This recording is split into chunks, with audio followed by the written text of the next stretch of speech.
요한계시록 21장 3절부터 4절까지의 말씀을 제가 봉독에 올리겠습니다. 내가 들으니 보좌에서 큰 음성이 나서 가로되 보라, 하나님의 장막이 사람들과 함께 있음에 하나님이 저희와 함께 거하시리니 저희는 하나님의 백성이 되고 하나님은 친히 저희와 함께 계셔서 모든 눈물을 그 눈에서 씻기심에 다시 사망이 없고 애통하는 것이나 혹하는 것이나 아픈 것이 다시 있지 아니하리니 처음 것들이 다 지나갔음이로라. 아멘.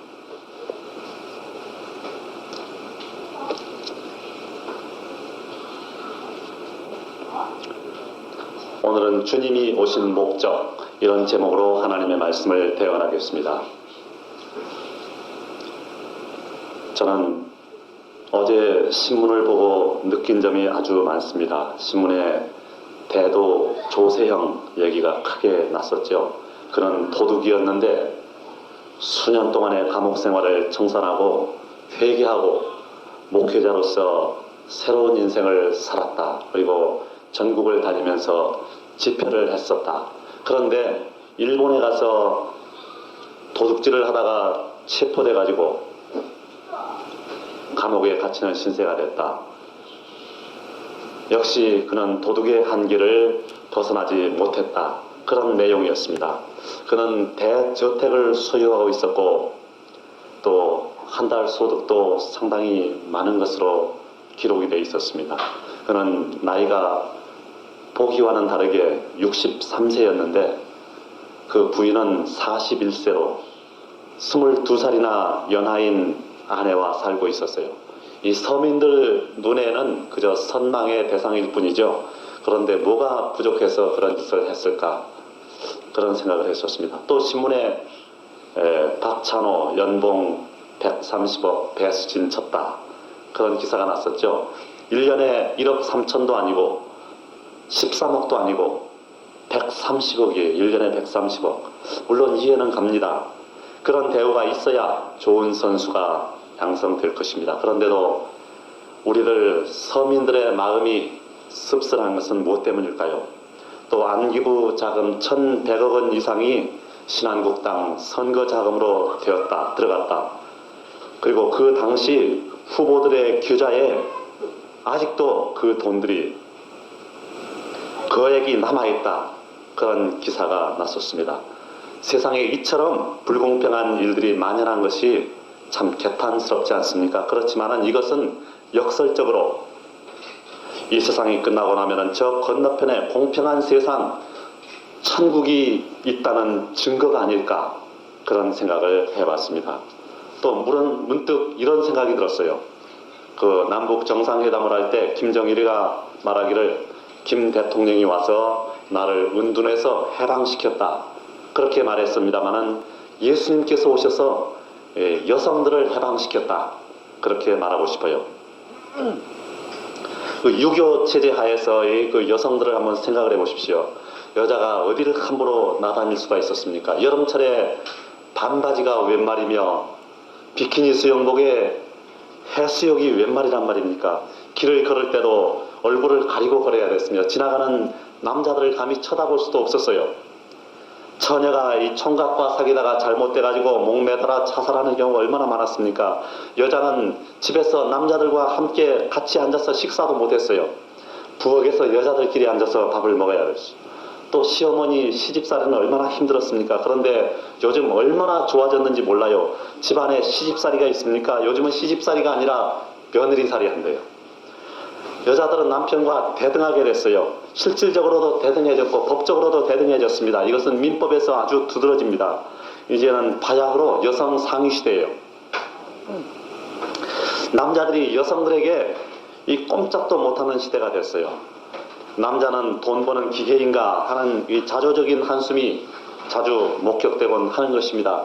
왜냐하면 이 남자가 돈을 버는데 전부 다 계좌 입금이 돼버리니까 이 여자가 살림을 하니까 자기 마음대로 못하죠. 이 직장에서도 여성들의 권익이 많이 신장됐습니다. 이제는 정부에 여성부까지 신설되지 않았습니까? 이렇게 여성들의 권리가 보장되다 보니까 여성 범죄가 급증하는 부작용도 있지만 어찌됐든 여성들의 세상이 된 것입니다.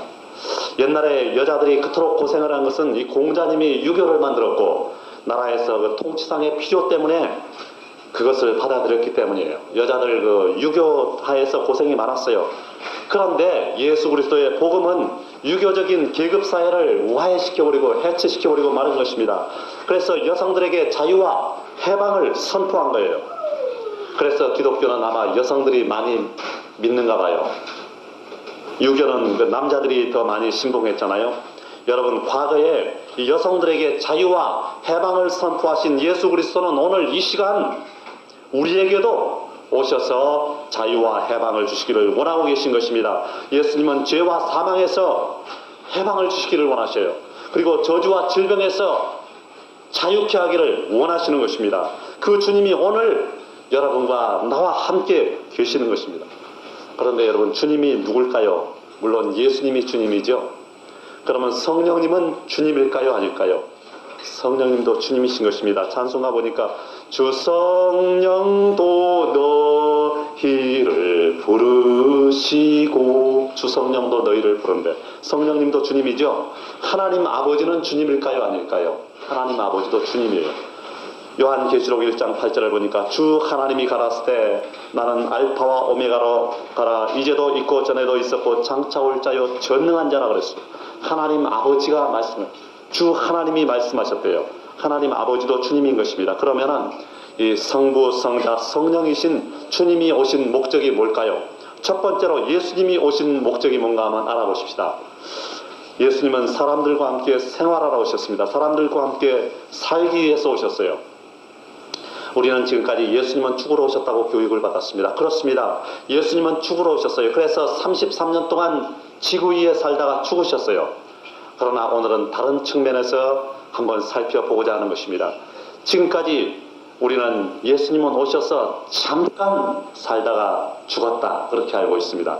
그러나 여러분, 예수님 오셔서 살다가 잠깐 산 것이 아니라 예수님 오셔서 살다가 그야말로 잠깐 죽었다가 부활해서 다시 살았어요.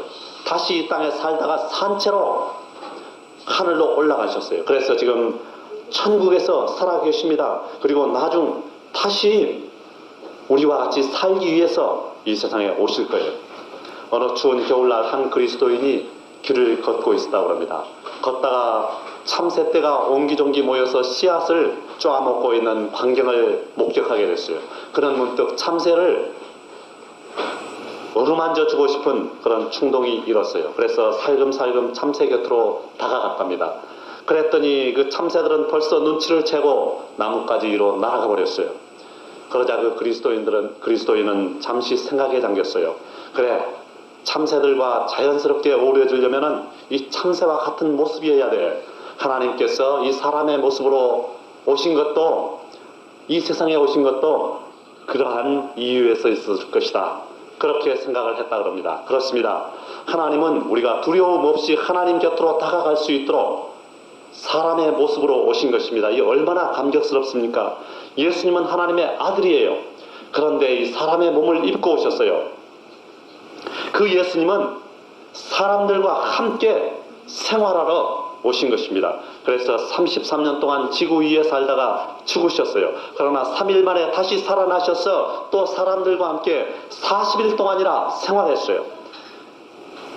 여러분, 40일이 짧은 것 같죠? 그러나 예수님의 공생의 기간이 3년 반이라는 것을 생각한다면 40일은 결코 짧은 기간이 아닌 것입니다. 예수님은 40일 동안 이 땅에 사시다가 하늘로 올라가시고 대신 다른 보혜사인 성령님을 보내주셨어요. 이제는 예수님 대신 성령님이 우리와 함께 살고 있는 것입니다. 이제 예수님은 언젠가 다시 오실 거예요. 오셔서 또다시 사람들과 함께 사실 것입니다.